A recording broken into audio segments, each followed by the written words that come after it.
உன்னையே தந்தைதாய் எனக் கருதி உளம்களி கூர்ந்து நான் இருக்க, என்னையே பாதி போல நீ எண்ணி இடர் செய்யின் யானின் செய்கேன்.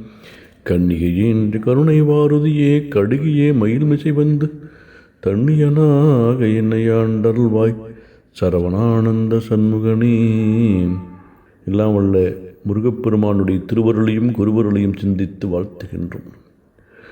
கொங்கு நாடு செய்த தபப்பயனாய் 1857 ஆண்டு சிரவணவரத்திலே இருக்கின்ற ரத்னகிரி முருகப்பெருமானுடைய திருவருளாலே தோன்றியவர் நம்முடைய சிரவை ஆதீனத்தை தோற்றுவித்தருளிய திருப்பெருந்துரு ராமானந்த சுவாமிகள்.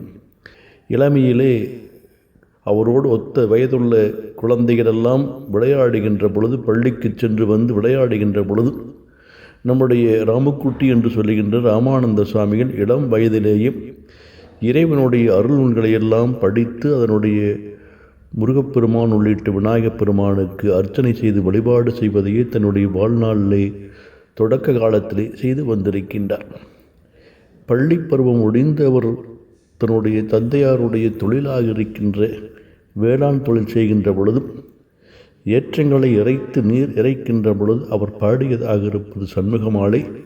அது இன்று அன்பர் பெருமக்கள் எல்லாம் வழிநடை பாடலாக காவடி பாடலாக பாடி வருவது குறிப்பிடத்தக்கது.